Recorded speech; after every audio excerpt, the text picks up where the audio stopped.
Hello, ladies and gentlemen. Welcome to Monk on the Mountain. So today we're going to talk about energy, talk about consciousness, talk about love, the same things that we're used to talking about, but we're going to go in depth. So without wasting any time, where consciousness goes, energy flows. That's the rule. So when you're moving your mind, when you're having thoughts, you're creating. Your mind, your imagination is a safe place for you to create. It's a safe place for you to have experiences and for you to mirror your reflection against these creations of your imagination. So as we use our imagination, we have to realize we're using a tool of our self-expression, and we are seeing what it's like to become these experiences and to have these experiences within us in a safe, introspective sort of way, as opposed to let's say you get into an accident and you get hurt in the accident and you have a broken leg. And then your world is a world where you have a broken leg and you have all the experiences having a broken leg. Well, there's a lot to learn from that experience. There's a lot to learn from being incapacitated, and there's a lot of empathy you can gain from knowing what it's like not to have your full capacity. Well, if you go into your mind, into your imagination, and you imagine having a car accident or imagine not being able to use, one of your legs for a period of time, you can gain the same empathy without having the car accident. And that's such an appropriate metaphor for all of the learning that can take place within yourself. You don't have to get into the accident to learn the lesson. You can actually use your imagination to learn the lessons that other people around you need to learn through their experiences. So taking on the karmic lessons of others is an extremely rapid way for you to have your own self-growth. And a lot of times you can give that growth back to the people that you got it from, in a sense, and help them along their healing journey as well. So when we're using our imagination, we're using a tool of reflection where we have an internal dimension of consciousness, an internal dimension of reality, where you can literally imagine anything. And the more that you imagine it, the more that it's more visible in your mind's eye and it's more tangible. And it's not just at a visual base. Like if you could think of, let's just say like a piece of wood, like a 2x4. If you imagine a 2x4 right now, you can see it, but now imagine you're touching it. Imagine you're running your fingers down the grain of the wood. Try not to get a splinter. Imagine if you smelt it. You can have these experiences within your imagination. You can get the information. You can get the tactile information of touch from your imagination because you're connected to the collective consciousness of this world. And also you're replaying information that you've gathered in your human life. Our imagination is a tool, and a tool in the wrong hand becomes a weapon. So don't turn on yourself and use your imagination as a weapon against yourself. We have to stop imagining worst case scenarios. We have to stop playing out bad memories in our head, because we're using our imagination then as a weapon against ourselves. Because what happens is if you're replaying a scenario that brings you sadness or unhappiness, then you're experiencing sadness and unhappiness in your current moment. So you're having the experience physically and mentally that mirrors the experience you're creating within your imagination. We have to teach this to the children. We have to teach this to the young generations and give them tools to understand their own minds. Our minds are these beautiful, safe dimensions of consciousness for us to have the safest, pleasant experience of growth and evolution if it's used in that way. Uncontrolled, our mind could drive us insane. And you've seen it in your loved ones. You've seen it in yourself at times, having thoughts that are unregulated, just going with it and bouncing all over and changing into new ideas and just, transforming for better or worse. But if we start watching our thoughts and watching our mind, we can get a really good understanding of where we're coming from in life. So, meditation is so important for you to use so that you can learn how you're using your mind, how you're using your imagination. It's so important for you as a human, no matter how old you are, to grow this skill of using your mind in a healthy way. Just like in the same way as like you wouldn't necessarily yell at every person, on the street. A lot of times you speak with kindness and you speak softly and you speak with intent and energy and maybe a calm. You wouldn't angrily yell at every single person around you in your life. Don't get me wrong, I know some people do, but we're trying to be better than that. So you wouldn't want to yell inside of your mind. You wouldn't want to create anger inside of your mind. We have this uncanny ability to mask how we feel inside and mask our thoughts. But we're only masking it to the outside world. We're not masking it to ourselves. We are experiencing it. We are experiencing our internal reality, even more so than our external reality, because our internal reality is feeling state based and it is very clear information and reflection that comes from our inner reality. Our outer reality, we're just trying to figure out all the time. The information's coming to us, we're trying to decode it, we're trying to see what it means, we're attempting to make the most appropriate moves with the information that we have based on our experience. So that's the game that we're playing. But our internal reality is dictating the quality of the moves that we're willing to make and the quality of experience we're willing to have. So it's a really wonderful task for anybody, but especially people just starting their path of mindfulness and consciousness, is to become in control of how you use your imagination, become in control of the mechanism of thought and how thought becomes picture in your mind and picture becomes emotion that your body experiences. And then your body's experiencing these emotions. And then as you look out into the world, you're then projecting your state of self into your reality.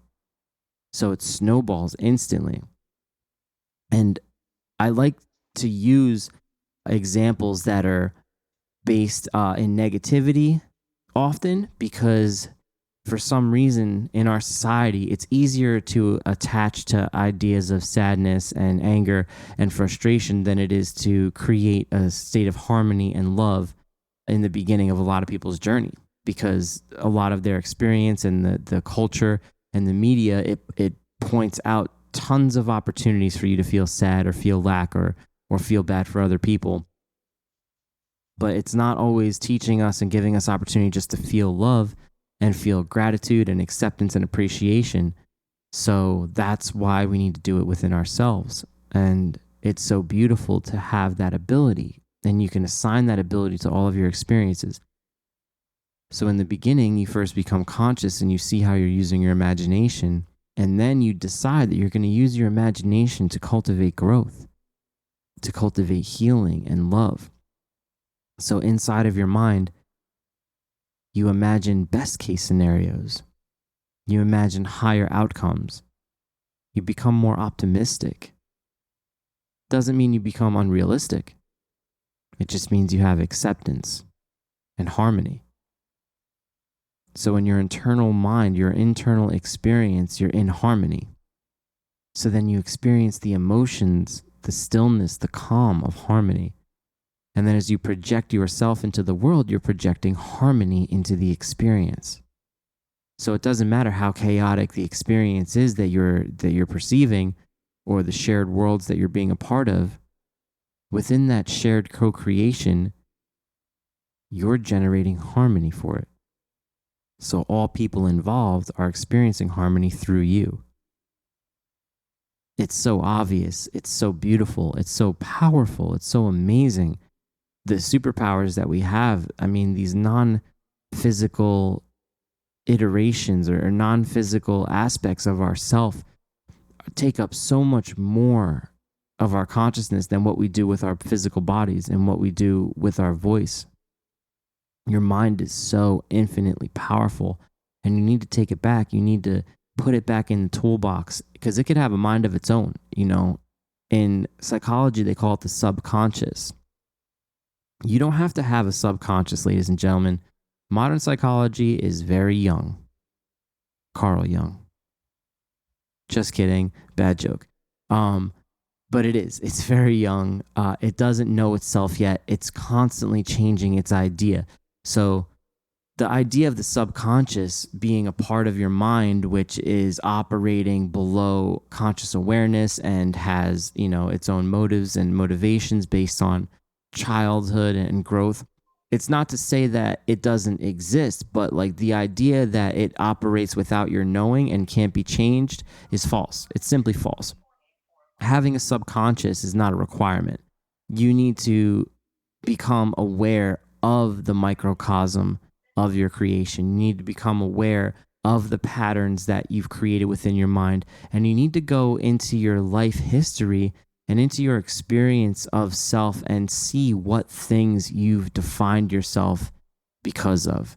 What events in your life have you decided are key definitive moments that have given you definition and understanding of yourself, for better and for worse, the good ones and the bad ones. Hold on to the good ones. Use the bad ones as opportunities for you to go back into your timeline, into your memory, and re-experience them from a higher state of being. So I hate to use two bad examples because I don't want to go into your imaginations. I don't want you within your imagination to create sadness. But for the example, like if you can remember a time in your childhood where maybe you were bullied or people didn't treat you really nice and it made you sad, you can go back into your memory now and relive that experience. But instead of reliving it from the perspective of the child that experienced it, the child that you were at the time, you experience it now as a wise person, a person who's moved much farther beyond that level of awareness. And you re-experience that imagination, and now you can see that maybe you were bullied by people that were really sad. Maybe you were bullied by people that had horrible lives at home, that went through things that you couldn't even imagine. And then they come into your vicinity, and where their imagination is, the way that they express themselves is in pain and suffering. So as they express themselves into the world, you cross paths with them, and they're expressing pain and suffering toward you. Now you have the ability to experience harmony, to create harmony and understanding. So you get to actually go back into your mind, into your timeline with your heightened state of self and re-experience it and generate harmony within it. And now you have a new memory. This is really cutting edge consciousness stuff here we're talking about. We're talking about going into your mind and restructuring memories. We're not saying to create a fake memory. We're not saying to be delusional. That's not the case at all. The case is that we are implementing a higher form of awareness, a higher form of intelligence into that memory. Imagine if you were as smart as you are now in that moment. Imagine the amount of power you could bring into it. Maybe you would act exactly the same. But it's now your choice to be different. It's now your choice to be more open, more aware, more in alignment, and to learn. A powerful saying, hurt people hurt people. So people that are hurt others. Don't put any hurt into the world, please. Not anymore. Don't hurt yourself. Don't hurt others. Come from a place of the best possible outcome for everyone involved. These aspects of consciousness are based in truth and love and appreciation and truly seeing other people as versions of you, versions of God, beautiful, perfect things in this world, and not defining them by what you think, because that's within your ego. The ego needs to know things. The ego needs to put things on a scale so it knows where it stands on that scale, and it needs to know what it is based on others. But you can circumvent that mechanism of consciousness. And once you do, you're free. It doesn't mean kill your ego. Think, that's a really poor teaching, a poor terminology. The ego is extremely necessary and extremely valuable in this world because the ego is your autopilot. When you're inside of your imaginary mechanism, when you're inside of your mind, your ego is controlling a lot of the aspects of reality that you don't have to focus on in that moment. But the thing is to purify your ego, to merge your heightened consciousness with your ego so that your perspective and your assertion of self is more aligned to your heightened potential. In the beginning of spiritual growth, our internal world changes so drastically, and then we see how our ego and our subconscious have to catch up. So that becomes the next task. That becomes the next goal, is to catch up in your ego and in your subconscious. And what happens is, as you do these repetitive patterns, as you do new things over and over again, the physical body reacts to it because the brain creates new neural pathways for it to travel. The emotions create more patterned emotions. The chemicals within your body react along the same patterns as well. So as you change your inner self at the most core perspective, internal imagination, internal feeling state, as you make the change there, every other part of your physicality and your mind adopts it. And that's also why our trauma is so deep within us. It's held into that place, our deepest internal perspective, our deepest internal self. And you can see, once you dial in, you can see how parts of your personality, parts of your subconscious, parts of your character have reflected your trauma. And that is where the healing has to take place, the deepest healing. And healing is a choice. It really is letting go. It's letting go of circumstances that you've allowed to define you, and circumstances within your experience that explain to you a trajectory. Trajectory is a great concept, but you can change trajectory at any moment. And then the path continues, and you can change it drastically. And I encourage you to think about where you can improve yourself. There's so many things. I mean, we could go in so many directions. If you wanted to talk about addiction, let's just say a common one, alcoholism. I don't know at what point in our culture the amount that we drink becomes alcoholism, but we definitely drink a lot as a society. American culture, it's where I live. They're drinking constantly, every single day, all the time. It's a major industry, is alcohol. Well, I don't believe that drinking alcohol every day is good for you. I don't think it's necessary. So if you're a person that's constantly drinking alcohol multiple times a week, you're putting your body into inflammation. Your body's got to react and work extra hard to cleanse your system again. You're acting subconsciously in ways that you probably wouldn't if you were sober and had your clarity. So there's a lot of opportunity for improvement. And I'm only using this example to give you this part here, where next time you're out and you have the opportunity to drink, and maybe you're with friends and maybe you're somewhere and where you would normally drink, you would normally have a drink or two or three, and you don't. That time you just don't. You just get a water with lemon. And you've made a conscious decision this one time. And what happens is you get a water, all your friends get their drinks. They probably look at you funny, but soon they'll be on their second drink, on their third drink, maybe more. And what'll happen is you will have heightened your awareness, and they will have dwindled theirs. And you'll notice it, and you'll be able to see it, and you'll be like, wow, what am I like when I'm drinking? It's got to be similar. And again, there are no absolutes. Like, of course, some people use alcohol and they become radiant versions of themselves, Everything in moderation, right? But if you want to improve your quality of life, your physical body, your mind, and your spirit, part of that is understanding the things that we do too much of, the things that we allow to control our lives, the things that have become repetitive patterns that we use over and over and over again that weren't there with us from the start. So, look at your own life. Look at the things that you've always wanted to work on, the things that that have been around for too long, and there's just been one, reason or another that you didn't kick it, or maybe it's not substance abuse, maybe it's a programmed reaction, maybe it's a pattern, maybe it's always being angry, maybe it's being sad, maybe it's being defensive.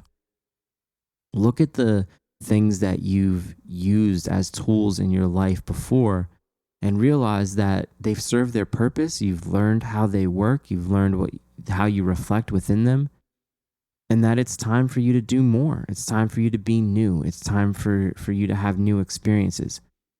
Part of the thing that kills the zest of life is boredom. This idea of boredom and laziness, and boredom and laziness usually stem from not having energy, not having like life force flowing through you, because things have become stagnant, because the patterns that you've implemented in your life, you've become bored of, whatever they are, whatever your routine is. And the beauty of it is that you don't need to have that routine anymore. You can really switch it up. You can change it up. You just have to make the choice. Sometimes being bored is useful. Sometimes resting is very useful. But also, an object in motion tends to stay in motion, and an object at rest tends to stay in rest. So you need to use that momentum of your inner change, your inner world shift. You need to have the courage to change things up internally and then make that physical movement to go along with it. And before you know it, the neural pathways will shift. You'll become more used to having this new pattern and this new pathway of experience. And then all of a sudden, you'll be given plenty of opportunity of expression by the universe. Everywhere you go with your new sense of self, your new being state, it'll reflect differently and new to you. You'll get new experiences out of people. You'll get new experiences out of yourself. And you won't be bored anymore, and you won't feel lazy. You'll feel like you want to do life. You want to be yourself, more of yourself everywhere that you go. I want you to be the best version of yourself. I want everyone to be their best version. Imagine if you did the things that you know that you could do. Imagine if you followed your dreams. I mean, there were things in your childhood that you were given, ideas, blessed with as a child, that if you followed through on those ideas, you would already be ultra successful. You would have made a infinitely lasting imprint on humankind. You would feel like you've made it to one of your potentials, and you would feel extremely satisfied with your life. If you just did the things that you were already destined to do, if the things that you were already gifted as ideas and potentials in your youth. Isn't that crazy to think about? The beautiful thing is you still have that opportunity right now. You still have it right now, today, right here. That same beautiful mind and those same wonderful ideas that you can bring into the world, you can still do them right now and have the same outcome. It's still there waiting for you. It's been waiting for you the whole time. Isn't that the most beautiful secret? That the path to success was just being yourself? The path to the ultimate life was just being the best version of you, the thing that you already are? And part of the test and the task is to shed away all the layers that were put on you by the universe or by experiences along the way so that you could shine, to break through, to be. You're a hero. You have the opportunity to save the world. You. The you that you see in the mirror, you beautiful shining light. the best version of you could save the whole world. I honor you. I'm so glad you're here. I can't wait to meet you. I can't wait to see who you become. You should say that to yourself in the mirror. And you should work toward that every single day. And I promise you'll never get bored of learning more about yourself. You'll never get bored of seeing yourself reflected in different ways in this world. It's amazing. It's amazing the amount of transformation you can have just by being you.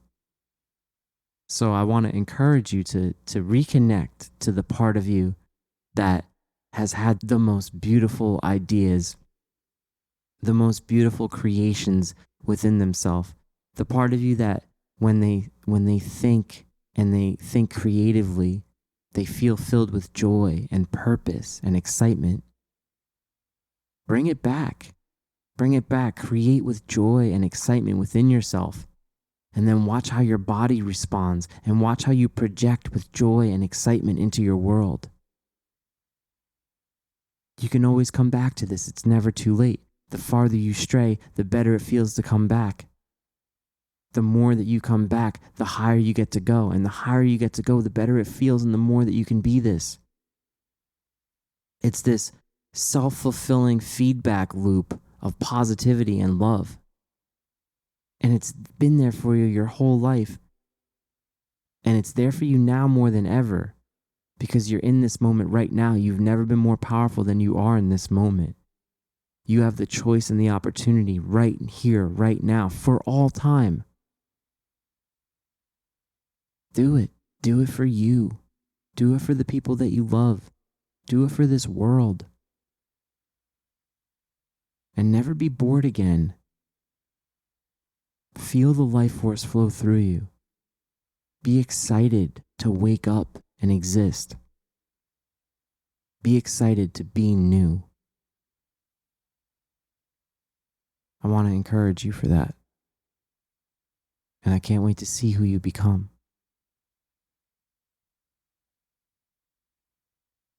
So as we walk this path together, as we look into the mirror of self, see the best version of you. When you see others, no matter where they are, see the best version of them. Even if that's not who they are in that moment, know that that's who they are inside. And know that the extravagance of your own nature is the greatest mystery. And if you discover even the smallest percentage of your magnitude, it would be enough to not only just change your life, but change everyone's life. I love you. I really do. Peace.